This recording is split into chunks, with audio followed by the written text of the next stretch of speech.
Шановне господарство, Райан Гудкейс.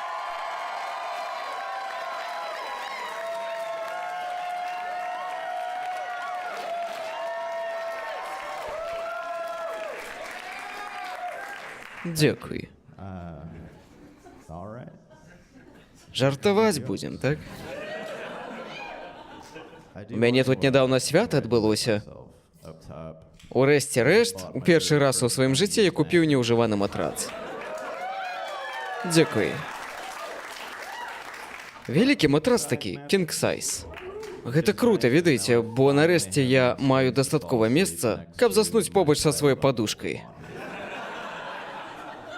Вынимаю яе з сушылкі, кладу побач з сабой, ну каб было з чымсьці цёпленькім спаць. А калі мне адзінока, я бяру шкарпэтку.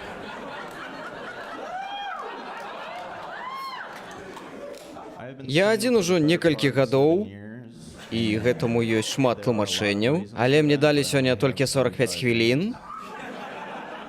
Маё адзіноства асабліва цяжка далося мне ў перыяд ковіду. Не, я ведаю, што шмат для каго пандэмія была наадварот нагодай пазнаёміцца, але праблема ў тым, што дзяўчыны, которым падабаюся я, не любяць рызыкаваць. У гэтую групу ўваходзяць астматычкі, жанчыны са слабой імуннай сістэмай,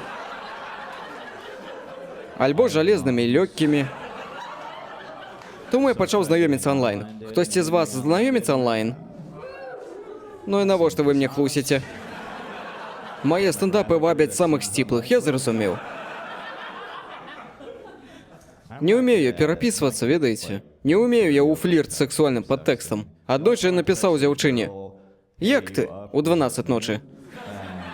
Гэта гучала, быццам мяне больш цікавіць яе здароўе. Нешта кшталту профагляду перад працай. Таму я пайшоў да свайго дзеда. Я хацеў даведацца, як ён знаёміўся з дзяўчынамі, ну, у тыя часы. І ў іх, аказваецца, было нешта падобнае. У тыя часы, калі ты хацеў пагаварыць з дзяўчынай непадалёку, яны бралі 2 кубачкі і звязвалі іх дротам. Адзін кубачак заставаўся ў дзяўчыны, а другі кубачак хлопец браў да сябе дадому і цёрся пестурном аб свой кубачак, а дзяўчына слухала на тым канцы. О, а гэта гучыць як вялікі дрын.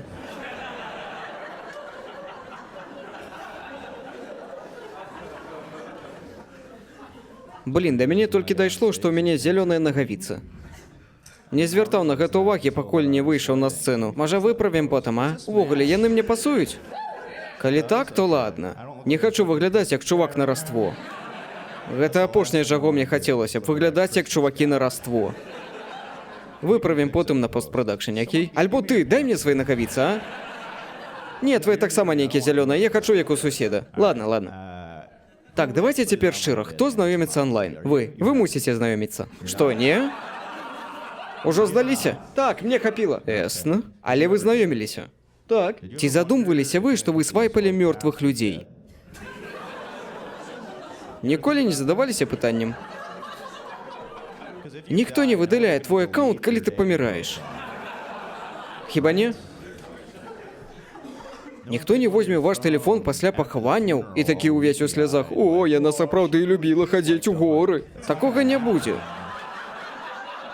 Гэта азначае, што я, хутчэй за ўсё, свайпнуў управа сотні мёртвых людзей. Ну, так я кажу сабе, калі ў мяне няма ніякіх мэтчаў. Можа, яны памерлі? Так, можа, памерлі. Спадзяюся, што памерлі. Усе да апошняй.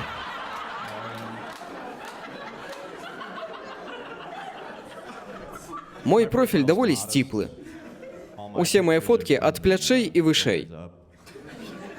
Гэта моя самая салодкая частка. Камплімент, который мне кажуць жанчыны, гэта што ім падабаюцца мае ямачкі. Ты робіш камплімент майму дэфекту, бо моя скура не можа нармальна расцягнуцца. Гэта ты яшчэ мой пеніс не бачыла. Я жартую, на ім няма ямачак. Хаця гэта магло бы быць клёвым трукам на вечарыне. Глядзіце, якая усмешка. Калі б мой пеніс мог гэта рабіць, вы бы глядзелі на мяне на іншым сайце.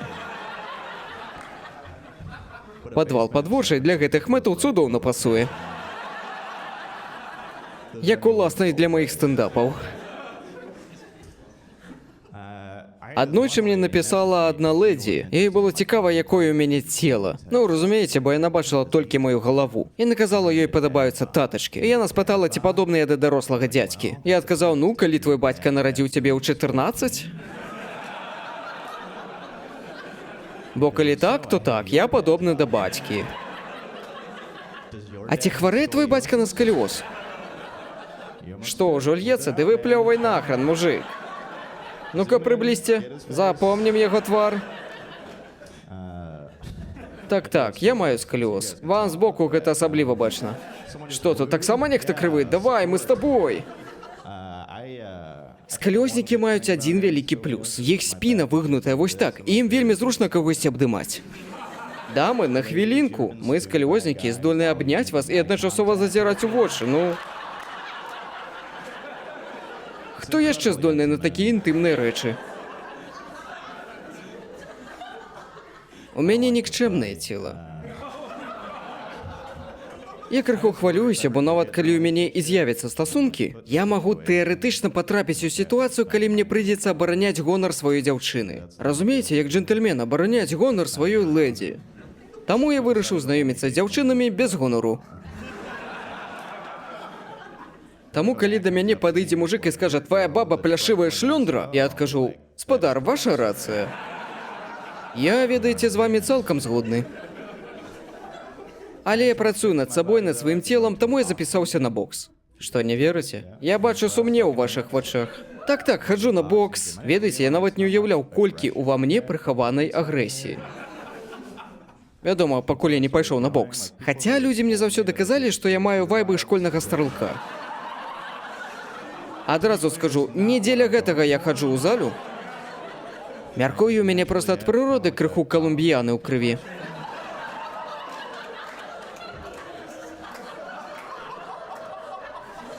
Але вядома, я б так не стаў ніколі рабіць. Я б ніколі не стаў страляць у людзей. Гэта проста не мой стыль.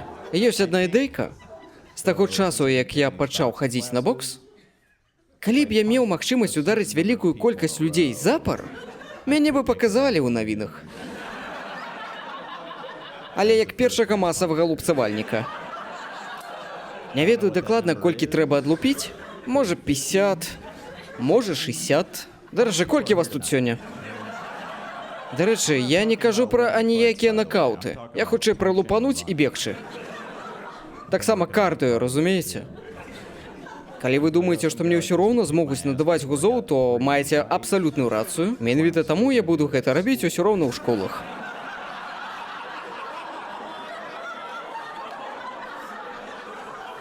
У каталіцкіх школах для дзяўчын. Для сляпых дзяўчын. Так, ладно.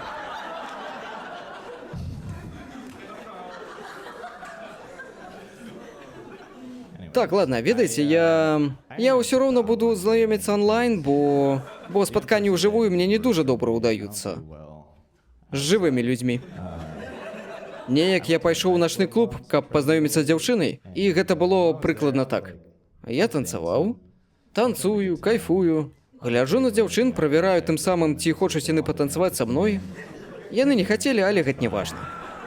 Паважаю шчырасць. І вось танцую я такі, адчуваю, як раптоўна жаночыя рукі абдымаюць мяне ззаду, хапаюць мяне, рухаюцца долу ўздоўж майго цела. Я такі ладненька. Вось і пачалося.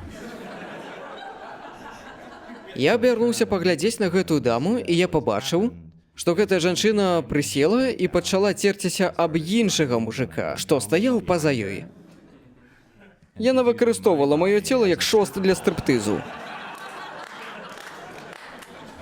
Тады я зразумеў, што я настолькі не прадстаўляю аніякай пагрозы для жанчын, што яны ўспрымаюць мяне як нежывую рэч. Я нават склаў рукі вось так. Гэтаму я дам рады. Дарэчы, дзякуй, што прыйшлі, я гэта вельмі цаню. Давайце, не саромцеся, пагаманіце, пашуміце як трэ. Эй, ты, а калі ты глядзіш мяне дома, Ты так само, малайчына, пашумі для сябе. Так, не вы. Для каго я тут распінаюся, ну? Малайца.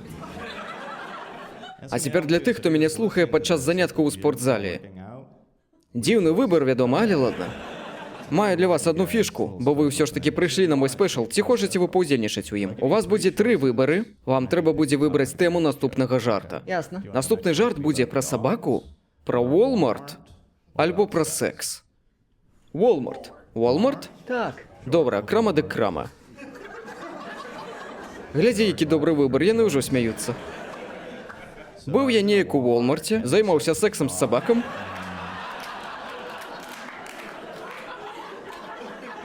Я называю гэты жарт ілюзіяй выбару.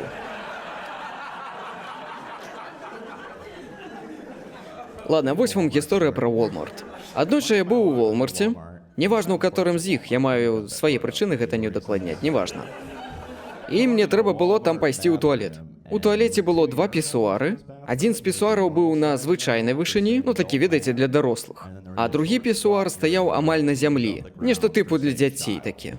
І калі я зайшоў у туалет, я пабачыў дзіцёнка, які пісаў у той пісуар, які вышэй.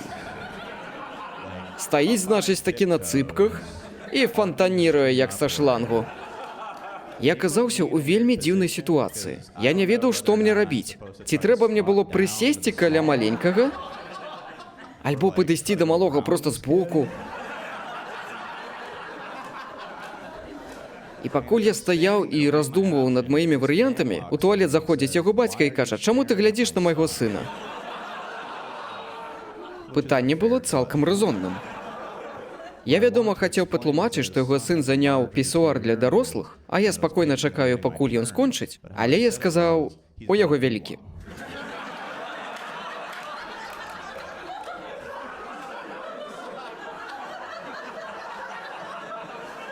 Потым бацька адпіздзіў мяне як трэба, таму я больш не хаджу ў той Walmart.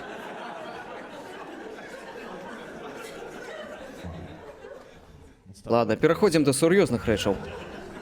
Памятаеце, быў такі ковід? Прыкольненькая тэма для жартаў, не? Ковід меў свае плюсы, хіба не? Напрыклад, мне трэба было хадзіць у офіс, а потым я працаваў з дому. Я ўжо не бачыў сваіх калег, которых я ненавідзеў. Быў у мяне адзін калега. Кожны раз, калі ён бачыў мяне на калідоры, ён рабіў пальцамі пісталецікі, вось так. Быў адным з тых мамкіных каўбояў. Я пачаў адказваць яму тым жа, але я цэліўся. І ён такі: «Гей, Райан, ну што, пабачымся наступны панядзелак?» А я яму: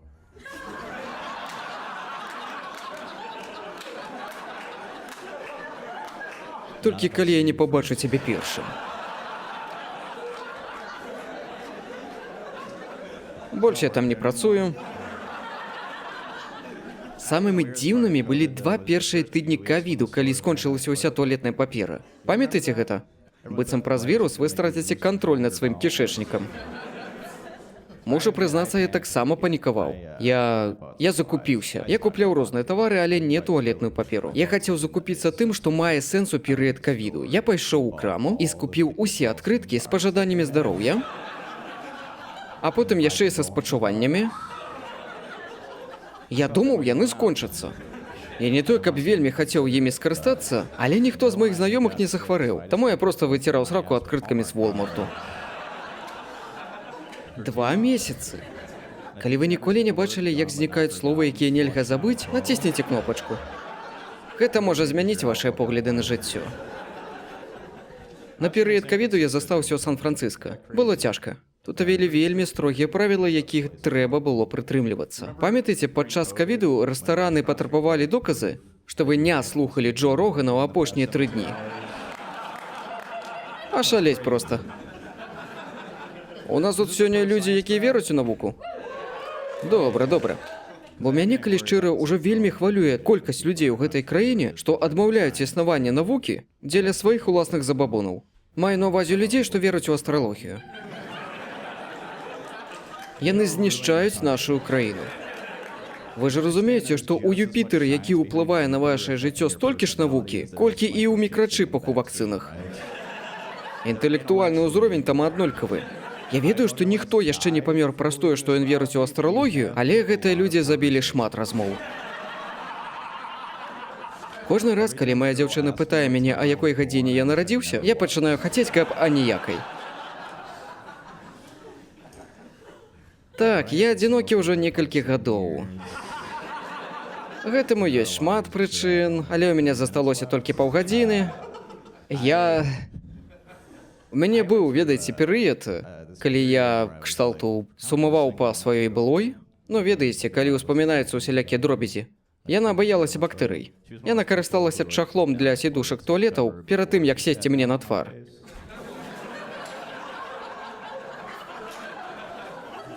Можа, для вас гэта і будзе гучаць дзіўна, бо я быццам такі ціхоня, але мы заўсёды гучна займаліся сексам. Але гэта толькі таму, што яна гучна смяялася. Праз пэўны час я ўжо пачынаў завадзіцца кожны раз, калі чуў смех. Дарэчы, дзякуй, што ўзбуджаеце мяне прама цяпер. Шчыра дзякую. Яшчэ яна сквертавала. Так, я запомніў толькі сексуальныя рэчы. Так, і незадоўга да таго, як яна мяне пакінула, я набыў спецыяльную абарону ад вільготы на матрац за $50. Цяпер яна абараняе матрац ад маіх слёз. Спачатку праз сквірт, а потым людзі такія: «О». Ганаруся сабой. Так, мне было не дужа добра, я пачаў тэрапію. Перш за ўсё я пайшоў на сайт betterhelp.com. На гэтым сайце мне адразу не спадабалася тое, што я мусіў заплаціць адразу за 4 тыдні. То бок за цэлы месяц тэрапіі загадзя. А што калі я заб'ю сябе на першым жа тыдні? Што, у майго тэрапеўта будзе цэлы месяц аплачанага адпачынку? Яшчэ і з улікам таго, што ні халера не справіўся. Я не планую самагубства, але калі яно і адбудзецца, то напрыканцы месяца. Дарэчы, калі вы скарыстаецеся промакодам... Што, калі б я забіў сябе на першым тыдні? Атрымайце зніжку 30% на betterhelp.com. Лайк, падпіска... І так, я наўмысна ўказваю на камеру. Проста, каб вы разумелі. У асноўным я арыентуюся на сваіх гледачоў на Ютубе. Ладно, у мяне там цэлых 3 падпісчыкі. Добра. У мяне ёсць да вас пытанне. Ці былі ў вас такія дні, калі вы прасынаецеся, і вас пранізае думка, што аднойчы вы памраце?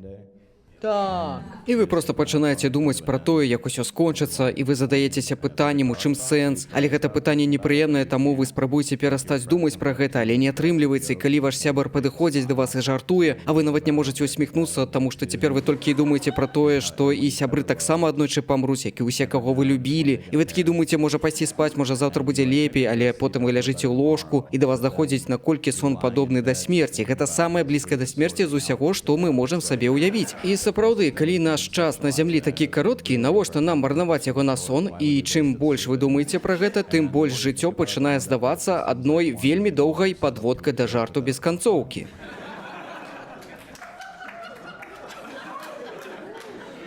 Дык вось, пёр я неяк адну дзеўку. Так... Я расказваю пра гэта, бо гэта для мяне нешта новенькае. Разумею, што я выглядаю так, быццам мяне ніхто не хоча, але ж нехта хоча. Так, я раблю гэта менавіта дзеля вас. Я не з тых чувакоў, хто паважае выпадковы секс. У мяне падыход больш бізнес-казуальны. Гэта калі за секс я плачу.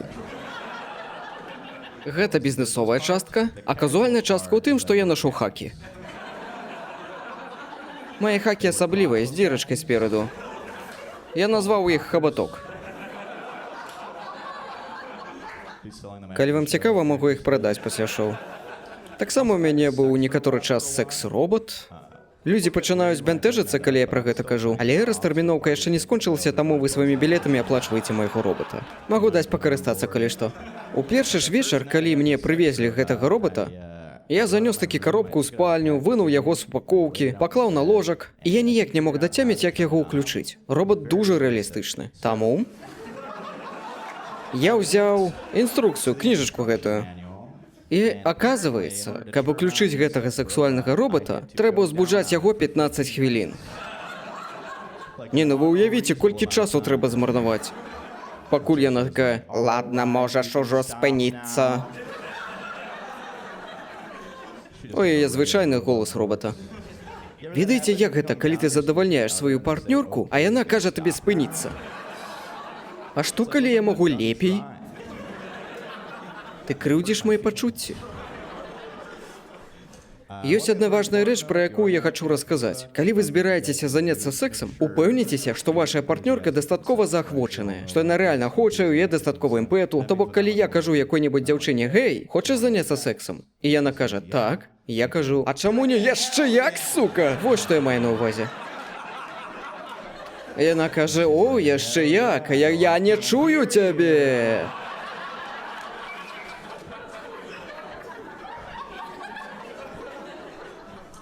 Што мне не падабаецца ў сексе, дык гэта купляць прэзерватывы. Не люблю я гэты гандлёвы складнік, разумееце? Гэта мяне бянтэжыць. Таму вось што я пачаў рабіць. Я пачаў заказваць іх праз дастаўку. Ніколі не рабілі так? Ведалі, што іншы дарослы мужик можа купіць і прынесці вам прэзерватывы? Але там ёсць ліміты па кошце дастаўкі, таму мне прыходзіцца дакупаць нешта яшчэ. Напрыклад, пару літраў малака. Менавіта такім быў мой апошні заказ. Пачак прэзерватыву і упакоўка малака. А яшчэ напісаў каментар, як мага хутчэй. Пакіньце каля дзвярэй. А дастаўшчык такі: "Не, халера, ты выйдзеш, каб я змог зазірнуць табе ў твар".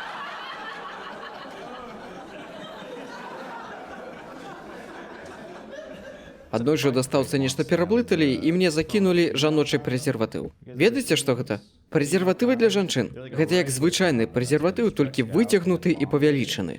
Сэнс у тым, што жанчына ўстаўляе сабе туды гэтую штуку, бы паперу ў мяшок з падарункамі. А потым ты кладзеш у гэты мяшочак любы падарунак, які захочаш. Як на мяне, гэта дзіўная ідэя. Это тое самае, калі замест таго, каб нацягнуць шкарпэтку на нагу, ты засоўваеш шкарпэтку ў красовак і херачыш ногой, каб патрапіць туды. У спадзеве, што ўсё будзе добра. Жаночы прэзерватыў — гэта як абвесіць увесь пакой бронекамізэлькамі, замест таго, каб паставіць пісталет на засцерагальнік.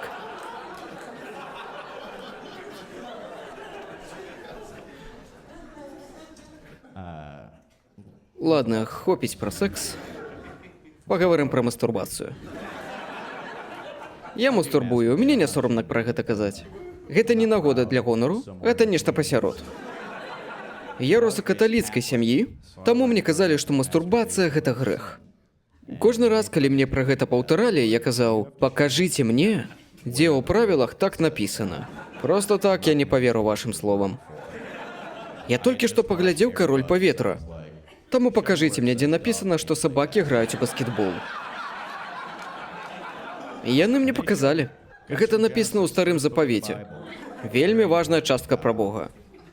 Бог не ўхваляе, калі мужчына пралівае сваё насенне на зямлю. Тут трэба разабрацца. Па-першае, гаворка ідзе пра мужчыну. Мяркую, дамам няма чаго баяцца. Дамы, вы можаце драчыць столькі, колькі заўгодна. Думаю, Бог нават не здагадваецца, што вы на такое здольныя. Не ўпэўнены, што ён так добра разбіраецца ў жаночай анатоміі. Па-другое, Бог не ўхваляе, калі мужчына пралівае насенне на зямлю. Гэта не зусім пра мастурбацыю, як на мяне. На маю думку, гэта хутчэй не спускай на зямлю. Ну а што, нармальнае правіла? Заўсёды думаў, што так не варта рабіць. У мяне яшчэ не было такога, што я вось-вось кончу. Дарагая, я канчаю. А яна такая: "О, ну тады давай на дыванок". Хаця тут трэба ўлічваць кантэкст, у якім пісалася Біблія. Яе напісалі 1000 год таму. Тады яшчэ не вынайшлі шкарпэтак, папяровых ручнікоў, а вось смеццевых бакаў. Мяркую, што тады шмат хто спускаў проста на зямлю. Пылам зверху прыпарашаць крышачку. І скажу дзецям, каб яны не хадзілі гуляць за рог дома. Таму я і не шукаю сексуальных парадаў у Бібліі. Яна дужа састарэла. Можа, вы і не ведалі? Але Дзеве Марыі, маці Езуса, было 14, калі яна зачала ад Бога. Ай-яй-яй, Бог. Неяк задужа малодзенькая, не? Ну, у сэнсе, ён мог выбраць абсалютна любую жанчыну на зямлі. І ён набраў 14гадовую дзяўчыну. Я разумею, што шмат хто з вас любіць яго працу. Але я не магу аддзяляць твор і мастака. Мяркую, прыйшоў час кэнселіць Бога. Паговорым пра наркотыкі. Я разбіраюсь у наркотыках. Можаце назваць мне наркотык, а я раскажу звязаную з ім гісторыю. Экстазі. Вау, гэта было хутка. Гэта ты ў цішотцы сказаў? Проста ты выглядаеш, быццам разбіраешся ў гэтай тэме. Ды не паказвай ты на яго пальцам, гэта непрыгожа. Вонь тая жанчына паказала на яго пальцам. Ну што, падабаецца? Гэта будзе на Ютубе. Капец табе, карацей. Ладно. У сыраку гэта пачнём нанова. Купіў я сабе нядаўна новы матрац.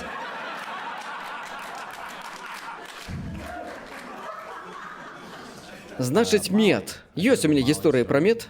Быў я неяк на музычным фестывалі. Мы былі з намётамі, ён доўжыўся дні 3. І на другі дзень у мяне было жудаснае пахмелле. Кшталту ўжо вечар, я толькі пачынаю ачухвацца. І тут мой сябрук мне кажа: «Гэй, у мяне ёсць экстазі. Давай лупанём перад тым, як ты пойдзеш на сцэну». Я ніколі не ўжываў экстазі раней, таму я такі: не буду, дзякуй. Так, давайте ко мне наступны наркотык, калі ласка.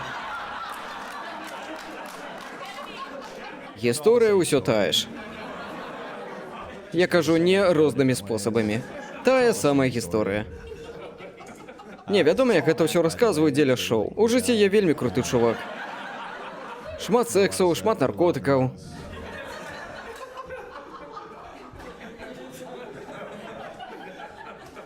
Быў я неяк у падарожжы недаўна. І калі ты падарожнічаеш, ты знаёмішся з гэтай краінай.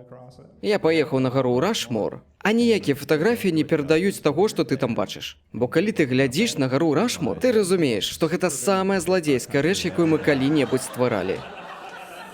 Мы выразалі твары нашых лідараў у скале. Калі б я вам сказаў сёння, што ёсць краіна, якая збіраецца выразаць твары сваіх лідараў у скале, вы б такія: ну, Паўночная Карэя ёбу дала. Зусім там лязнуліся. Што яшчэ я вывучыў падчас свайго падарожжа па краіне, дык гэта тое, наколькі вострая тэма абортаў у цэнтральных штатах. Бо яны ўзгадваюцца на кожным білбордзе. У Канзасе больш білбордаў супраць абортаў, чым саміх людзей. Што мяркуюць цалкам заканамерна. Ім трэба як мага больш людзей, каб зваліць нахрен з Канзасу. Мне запомніўся адзін білборд, калі я праязджаў міма.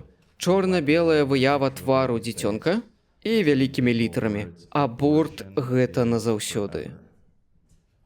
Ну так, хіба не ў гэтым сэнс? Як вам увогуле прыйшла думка, што аборт можна адмяніць? Гэта ж жуць як страшна. Дарэчы, слоганы пра аборты добра камбінуюцца са слоганамі пра дыяменты. Можа, калісьці на шассы паставіць білборд, дзе будзе напісана: аборт – найлепшы сябар дзяўчыны.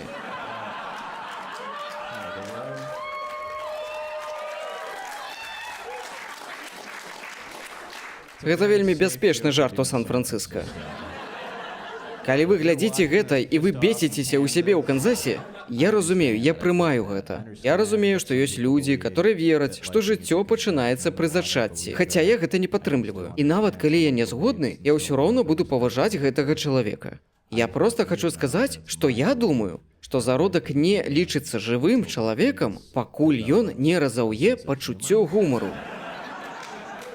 І не навучыцца смяяцца з рэчаў, якія могуць не супадаць з ягоным светапоглядам. Да той пары ён лічыцца непажаданай цяжарнасцю на ножках. Гэта мае перакананне.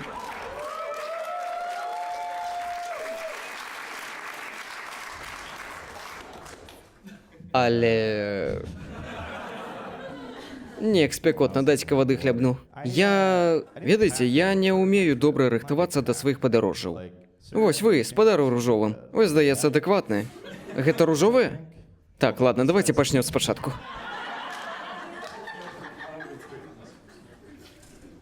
Так, спадару ліловым. Так, лепей?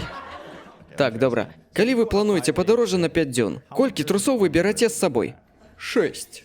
6? Яшчэ адны на усялякі выпадак? Так. Я рабіў тое самае, пакуль не ўспомніў, што я ўжо да халеры гадоў не абсіраўся. Увогуле не разумею, чаму кожны раз, калі я збіраў рюкзак, я такі, ну, лепей быць гатовым. Мяркую, калі кладзеш шостыя трусы, ты пасылаеш карычневыя сігналы прама ў космас. Таму верагоднасць, што ты абсерэшся, павялічваецца. Пакой 5. Размаўляў з бацькам пра ягоныя трусы, і... Казалася, што калі мой бацька купляе новыя трусы, ён піша на іх дату. Напэўна, каб ведаць, калі скончыцца тэрмін прыдатнасці. Можа, пасля ён збіраецца вешаць іх на дах, я не ведаю. Ён мне кажа, Райан, ведаеш што, я бачу твае трусы. Яны даволі паношаныя. Можа, табе пачаць пісаць дату на сваіх трусах? Дарэчы, на тых трусах, што я бачыў, была дзірка спераду. Я кажу, так, баця, але я так і хацеў. Я наўмысна адзяваю іх пад свае штаны хабаток. Калі я збіраюся заняцца бізнес-казуальным сексам. З прастытуткамі. Калі я не займаюся сексам з маім секс-роботам. І мой баця мне сказаў, я думаю, што ўсё, што ты толькі што сказаў, лухта. Паспрабуй пісаць больш рэалістычнай гісторыі з жыцця. Табе гэта дапаможа зблізіцца са сваёй аўдыторыяй. Я кажу, божа, баця, гэта было даволі жорстка. Але ты маеш рацыю. Але што цікавага мне расказаць людзям са свайго жыцця? Ну і баця кажа, ну не ведаю. Можа, напішы жарт пра тое, што я, твой бацька, пішу дату на трусах? Наталіі. Гэта ж смешна, хіба не? Ну так, баця, гэта цікавая затравачка. Але што мне рабіць далей? Як скончыць? У кожнага жарта мусіць быць канцоўка. Ён кажа, божа, Райан, мне што, ўсё за цябе рабіць? О, хаця я ведаю, а што калі б табе звязаць гэты жарт з жартам пра какі? Пра бізнес-казуальны секс? Вазьмі гэтыя два жарты і зрабі паміж імі паўзу. А, ты маеш на ўвазе колбэк? Ну калі ў вас у комікаў гэта так называецца, то рабі колбэк. Блін, баць, ну не ведаю. Сённяшняя публіка даволі разбэшчана ў плане камедыі. Хутчэй за ўсё, яны нават не будуць смяяцца з гэтага колбэка. А калі і будуць, то гэта не тая камедыя, которую я люблю. І баця кажа, бла-бла-бла, Райан, можа ўрэшце скажаш, якая камедыя табе падабаецца? Ну што, ты збіраешся пісаць доўгія жарты з асылкай на сябе, поўныя метаіроніі? Думаеш, гэта трэба твайму шоу? Пазбаў мяне гэтай лухты, лепей сядзі дома і пішы жарты. І хопіць драчыць на Дэвіда Фостера Уоллеса, ты постмадэрновы задрот. Вы пляскаеце мне альбо бацьку? Не хацеў выглядаць чмом перад бацем, таму я сказаў, што я маю сапраўдныя гісторыі. І ён такі, ну окей, давай, раскажы. І я расказаў яму наступнае. Калі я быў у каледжы, мы з сябрам вырашылі пакурыць травы. А потым пайсці ў Олів Гарден за безлімітным супам і хлебнымі палачкамі. Ведаеце пра гэта? Плаціш 15 баксаў і хаваеш там колькі ўлезе. Калі мы пра гэта дазналіся, мы такія, ды ладна. Яны не ведалі, колькі могуць схаваць упоратыя студэнты, калі стваралі гэту акцыю. Праз нас гэтыя ёлупні стануць банкрутамі. Я даволі псіхованы чалавек, а калі я пакуру травы, робіцца яшчэ горш. У мяне быццам параноя пачынаецца. Я быў упэўнены, што мяне упоратага пабачыць нейкі знаёмы і раскажа ўсё маім бацькам. Так яно і адбылося. Першая, каго я пабачыў у Олівгардене, была мая настаўніца іспанскай. І гэта было вельмі дрэнна, бо я ведаў, што яна не проста захоча са мной пагаварыць, але яна будзе гаварыць са мной па-іспанску. На мове, па якой у мяне было «сі». «Сі» не ў сэнсе «так», а адзнака «сі». Я вырашыў, што час брацца самому за справу. Вось сядзіць яна за столікам, і я іду такі быццам у слоу-моушн да яе, скланяю пра сябе ўсе дзеясловы, которые ведаю, падыходжу я да яе і кажу «Хола, сеньора Мэйт, комо эста». Кідаю словы адрывачна, бы гэта кулі, але гэта звычайная справа для той мясцовасці. Потым яна паварочваецца да мяне, і я разумею, што гэта не мая настаўніца. Гэта была нейкая чужая жанчына, якую я ніколі не бачыў. І яна кажа, што? Па-англійску. Вядома, я хацеў усё патлумачыць, і я ёй такі... Я не мог спыніць сваю іспанскую. Lo siento, lo siento. Мне дагэтуль lo siento. Калі мой бацька пачуў гэтую гісторыю, ён мне сказаў: «Райан, гэта неблагая гісторыя, але мяркую, ты мусіш скончыць яе колбэкам». Ён пастраляў у мяне пальцамі і пайшоў.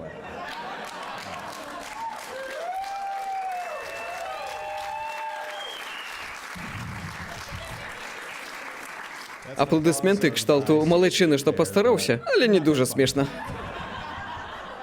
Ой, такія жарты з разраду не варта аўчынка вырабу, але я ўсё роўна буду яе расказваць.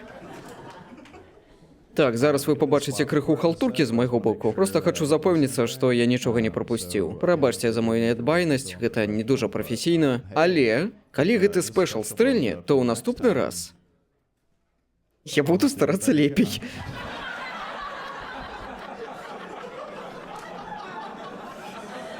Хаця не, гэта наўрад ці. Любіце пароды? Ну вось тады вам пародыя на вас. Мы любім пароды. Нікчэмы сраныя. Ведаеце, вельмі хочацца расказаць вам сёння адзін жарт. За яго мяне забанілі ў Тіндары. Больш мяне ў Тіндары няма. Можаце не шукаць, не. Хачу праверыць, ці палічыце вы гэта смешным, альбо мяне лепей забаніць. Ведаеце гэту фішку ў біо, калі пішуць пра сябе 3 сцвярджэнні і толькі адно хлусня. Ну і вам трэба адгадаць, што хлусня. У мяне было наступнае. Першае сцвярджэнне. Я забіў сваю былую.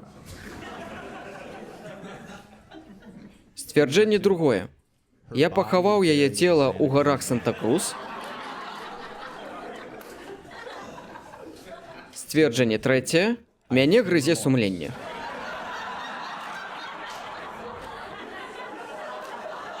Гэта клёвы жарт, не? Адбываецца мэч паводле пачуцця гумару. І яна такая: трэцяе, цябе не грызе сумленне. Я такі: так. А ведаеш што? А пагналі са мной у горы Санта-Крус. Будзе весела, па башке цябе лупану. Так. Зараз будзе небяспечна, бо я скончу свой спешал новым жартам. Жарт будзе доўжыцца роўна 60 секунд, таму я хачу, каб нехта з вас лічыў час. Спадар Куце, можа вы мне дапаможаце? Давай. Я хачу, каб вы адлічвалі час назад у сваёй галаве ад 60 до 0. А калі я пакажу на вас пальцам, вы гучна кажаце лічбу. Усё ясна? Так. Ну тады пачынаем. Гаварыў я нядаўна з бацькам, і майму бацьку ўжо да халеры гадоў, ён нарадзіўся ў 1952. Што гэта такое? Што, таксама не можаш у гэта паверыць? Так, ну, давайте, можа, пачнем нанова? Без крыўды, добра? Але я, напэўна, цябе замяню. Ну, бо так без крыўд, але калі я паказаў пальцам, я нічога не пачуў. Я паглядзеў табе ў вочы, а ты вітаў дзесьці там у сваіх думках. Быў дзесьці на іншым стендапе. Не, давай без смартфонаў. Хачу, як у старыя часы. Просто лічы назад. Пра сябе ад 60 до 0. А калі я пакажу на цябе, кажы лічбу. Не паказвай на мяне.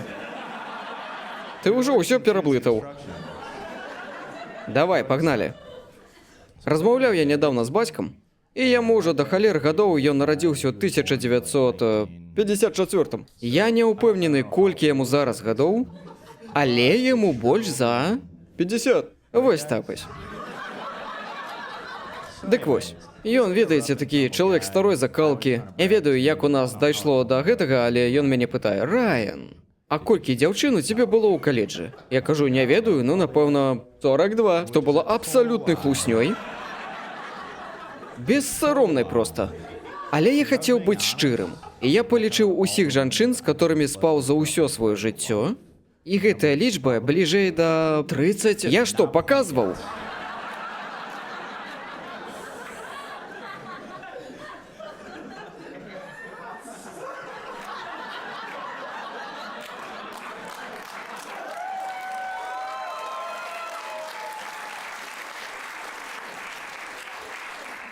Вы мусіце працягваць. Давайте.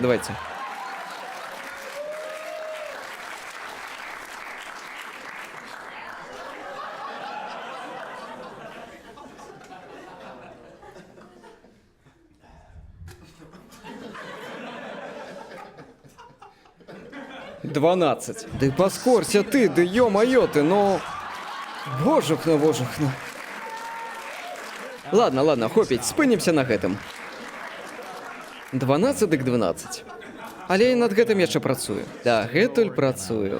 Але павольна лічыць лепей, чым хутчэй. Бывае, што глядач лічыць задужа хутка, і мы скончваем на мінус 4. Гэта непрыемна. Бо вы б тады глядзелі на мяне і такія: ён зрабіў цэлкамі 4 жанчын. Просто прайшоў міма, і іх нацнатлівасць вярнулася. З вами быў Райан Гудкейс. Дзякуй за вашу ўвагу. Яшчэ пабачымся. Tiny.